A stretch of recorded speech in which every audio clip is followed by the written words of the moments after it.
Ever think about a car being more um, like a super exclusive handbag, like something like a Birkin bag, Yeah. coveted, exclusive, and definitely not for just anyone. Yeah. And that's kind of the world we're stepping into today. We're Okay. looking at Ferrari Right. and how they've built this crazy, successful business model in a world that's obsessed with, practicality and being able to afford things. Yeah, it really is. So, It's remarkable how they not only, survive, right. but thrive. Yeah. In a world where everyone's just trying to make cars as cheaply as possible and Right. sell as many as possible. Totally. So we're going to use this video analysis Okay. to break down the data and really see what's going on behind this like powerhouse of a brand. Yeah. We're diving deep into the numbers, Yeah. revenue, profit margins, how they're positioned in the market, all those juicy details that really show us how Ferrari ticks. All right. So I'm ready. Well, one of the things that I find fascinating is Yeah. their use of exclusivity as this driving force.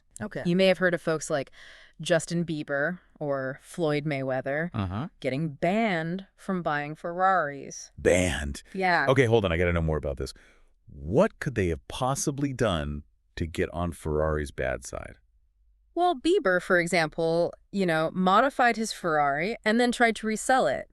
And Ferrari saw that as breaking their brand image. Right. And they took action quickly. Wow. It may seem extreme, Yeah. but it shows you how much they want to control how people see their brand. Right. They're not like other car companies. So it's like They're not mass market. by making their cars harder to get, they're actually making people want them more. Exactly. It's like a classic Veblen good. Okay. It's something where the more expensive it is, the more people want it. Got it. Because the price tag shows how exclusive and high status it is. Yeah, that makes sense. And that's super appealing to their target audience. So who are these people? Who are these people that are shelling out, small fortunes to own a Ferrari? It's a very specific group. Yeah. High net worth individuals. Okay. People for whom a car is more than just a way to get around. Right. It's a status symbol. Yeah. Shows their success, their Personal. refined taste. Right. Remember the Pareto principle? Yeah. 80% of the wealth is held by 20% of the people. Right.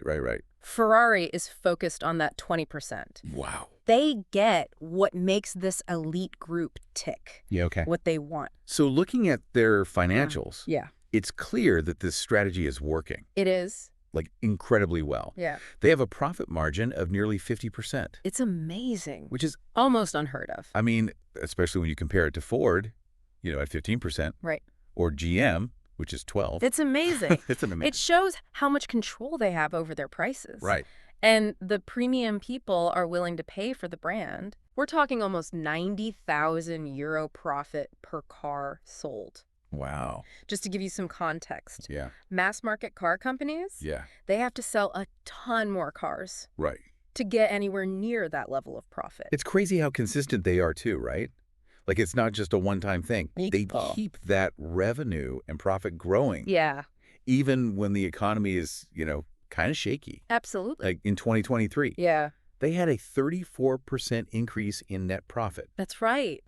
That's wild. Their finances are really solid. Yeah. They've got over 1.5 billion euro in cash reserves. Wow. And their asset management is top-notch. Okay. All signs of a company that's not just profitable, Right. but super stable, too. It's really interesting how they can, focus on this niche market Yeah, and still have such incredible financial results. it really is. You know? It shows how well they understand their target audience. Yeah. And how good they are at giving them exactly what they want. Yeah. So to really get a sense of this, let's compare them to another luxury car brand, Okay. Bentley. All right. They sell pretty much the same number of cars each year, They do. but the difference in their revenue, It's huge. it's insane. In 2023, Ferrari brought in almost 60 billion euro. Wow. They sold around 13,663 cars. Okay. And Bentley Yeah. made about 29.38 billion euro, Wow. with a similar number of cars sold. Okay, so they're selling fewer cars at much higher prices Exactly. and still beating their competitors when it comes to how much money they're making. That's right. It's not just about the car itself. Yeah. It's about the whole experience. Yeah. The heritage, Okay. the craftsmanship, Right. the feeling of exclusivity that comes with owning a Ferrari. I get it. I get it. Now, what about geographically? It seems like the U.S. and Europe, those are their biggest markets. They are. But what about China? Didn't their sales dip there recently? They did. Okay. Their sales in China dropped by about 30% in the third quarter of 2023. Wow. But compared to other luxury brands, Yeah. Ferrari's not as reliant on the Chinese market. Right. So this dip didn't really hurt their overall performance. Interesting. So they have a presence in China, Yeah. but they're not, like, all in, Right. which seems smart, It does. especially with how unpredictable things are over there. Absolutely. It shows they get the global market. Yeah. And that they're willing to adapt Right. to lower their risk. Okay. And speaking of adapting, Yeah. let's talk about the big change happening in the car industry right now. Yeah. Electric vehicles. Right. It seems like everyone's moving in that direction. And they are.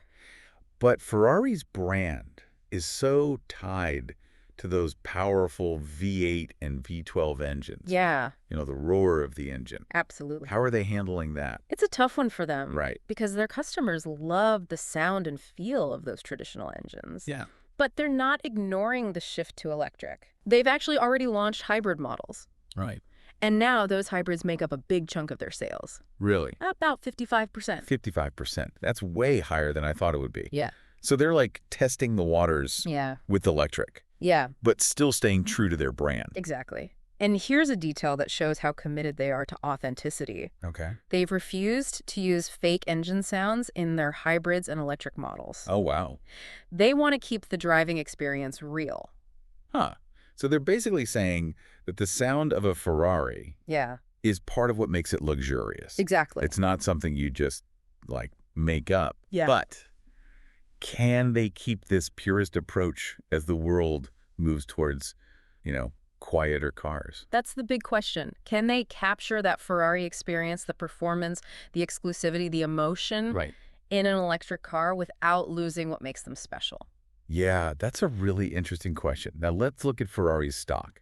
It has a price-to-earnings ratio, you know, the PE ratio, Yep. of 52.59, Pretty high. which means it's not cheap. Right. What are your thoughts on that? Well, that high PE ratio shows that the market believes in Ferrari's future, Okay.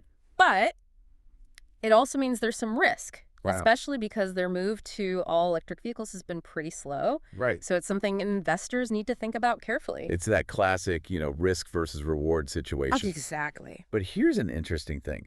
Ferrari's market cap is actually pretty small. Yeah, It's around $80 billion.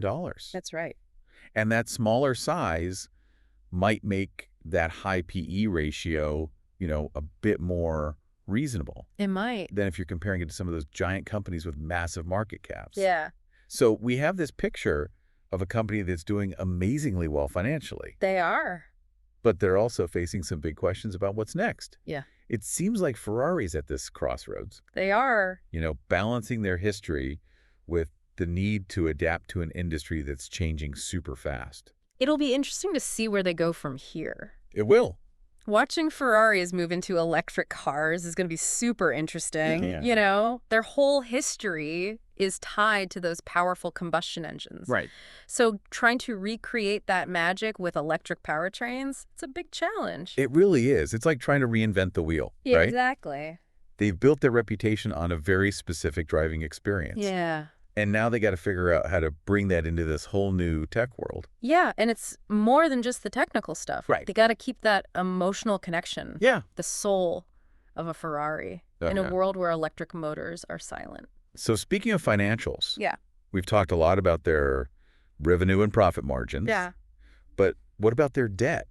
Are they taking on a lot of risk to make this electric transition happen? Actually, Ferrari's in a really strong position when it comes to debt. Right. Their debt-to-equity ratio is super low, Okay. which is a good sign. So they're not, like, betting everything on electric vehicles. No, not at all. They're managing their money carefully, Okay. so they have the flexibility to invest in research and development, Right. explore new models, Yeah. and navigate this electric shift without putting too much stress on their finances. That makes sense. It probably gives their investors some peace of mind. It does. It shows they have a long-term vision, Right. and they're committed to sustainable growth. Okay. They're not just chasing quick profits. Got it. They're building a foundation for lasting success. You know, I think there might be some misconceptions about Ferrari. Probably. What do you think is the biggest one? I think a lot of people just see them as a car company, Yeah. but they're way more than that. Right. They're a luxury lifestyle brand. Right. They represent aspiration, Yeah. and they're selling experiences. It's like they're selling a dream Exactly. along with the product. And they've done an amazing job cultivating that dream. It's about the heritage, the Italian craftsmanship, Okay. the exclusivity, Right. the feeling of being part of something special. And they don't let you in that club for cheap. Definitely not. Yeah. That's the genius of their business model. Right? They understand how luxury works better than almost anyone. Yeah. They know that scarcity creates value, Okay. and they've used that to build one of the most powerful brands in the world. So it's not just the cars themselves. No. It's the whole aura around the brand. Exactly. The racing pedigree, the celebrity connections, Yeah. the limited production runs, the personalized experiences, Right. the insane attention to detail in everything they do. Okay. It all comes together to create this feeling of desire and exclusivity. It's kind of crazy how they've kept that mystique going for so long. It is. Most brands struggle to stay relevant for even a short time. They do. It shows how committed Ferrari is to their core values. Right. They haven't tried to water down their brand Okay. or lower their standards, and Yeah. that's really paid off. And that commitment to exclusivity has led to some pretty impressive financial results. Absolutely. They've consistently delivered great numbers, Yeah. but that also creates challenges as they move into the future. Right. Before we get into those future challenges, I Yeah. want to go back to something you said earlier Okay. about Ferrari being more than just a car company. Right. Can you talk more about that? Sure. Ferrari has expanded beyond just making and selling cars. Okay. They've created a whole world around the brand, Okay. including experiences, events, and merchandise, Right. all of which reinforce their core values and reach a wider audience. Like those track days and driving academies they do for Ferrari owners? Exactly. Those events are about building a community. Right. As much as they're about showing off the cars, Yeah. they give Ferrari enthusiasts a chance to connect Okay. and experience the brand in a deeper way. It's like they're building a tribe of Ferrari fans. And it's a tribe that's willing to spend money, Right. not just on the cars, but on the whole Ferrari lifestyle. Okay. The clothes, the watches, the accessories, Okay. all of it strengthens their connection to the brand and its values. It's a really smart strategy. It is. They've made a world that people want to be a part of, Yeah. and they found a clever way to profit from that. It's a perfect example of how to build a luxury brand. Okay. One that goes beyond the product itself and Yeah. becomes a cultural icon. But we can't forget that Ferrari's still a business, That's true. and a very successful one. Yeah. What's their secret to staying strong financially in the long run? One key is diversification. Okay. They're not just relying on selling cars anymore. Right. They're strategically expanding Okay. into new markets, new product lines, new experiences. Got it. But they're always staying true to their brand identity. So they're spreading their risk Yeah. and creating multiple ways to make money. Exactly. They're hedging their bets, you could say, Yeah. and they're doing it in a way that aligns with their core values. Right. It's not about just slapping a Ferrari logo on anything. Yeah. It's about creating things that truly represent what Ferrari stands for. Okay. Luxury, performance, exclusivity. And this probably helps them attract more customers too, right? It does. Not everyone can buy a supercar that costs $500,000, Right. but they might be willing to spend money on a Ferrari watch or a shirt. So they're able to reach new groups of customers Exactly. without changing their brand or compromising what they stand for. That's right. So looking ahead, what does the future hold for Ferrari? Yeah. Can they stay at the top of the luxury car world? That's the big question, isn't it? And there's no easy answer. Right. The car industry is changing fast. Yeah. And there are definitely challenges ahead. Like the whole electric vehicle thing we talked about. Exactly. That's probably their biggest challenge. Okay. They need to make electric cars that are not just technologically advanced, Right. but also emotionally impactful. Yeah. Cars that capture the essence of what makes a Ferrari special. Yeah. It's a tough challenge, but, if anyone can do it, I think Ferrari has a shot. They've always been pushing the limits with their engineering and design, Great. and they always stay true to their roots. I agree. They have a real talent for innovation. Yeah. And they get their customers. Mm. It's going to be exciting to see how they bring their legacy into the electric age. And like we've been talking about, it's not just about the cars themselves, right? It's the whole Ferrari experience. Yeah, The exactly. lifestyle, the feeling you get. Yeah, it's about creating a story that connects with their customers. Right. A story about exclusivity and performance. Okay. And that amazing Italian craftsmanship. So what's the big takeaway for our listeners today? What should they be thinking about when they consider Ferrari's future? I think the biggest thing is that Ferrari is like a masterclass in building a brand. Hmm. They've created this world that people want to be a part of. Right. And they've done it by sticking to their core values. And they've turned that brand power into some serious financial success. Exactly.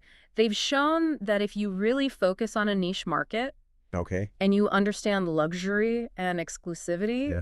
you can be incredibly successful. It's a powerful combo. It is. And it's made Ferrari a major player in the car world. As we look ahead, Yeah. it's going to be fascinating to see how they handle the challenges and opportunities of electric vehicles. Mhm. And if they can stay on top in an industry that's changing so quickly. Well, it's a story that's still unfolding, and we'll definitely be keeping an eye on it.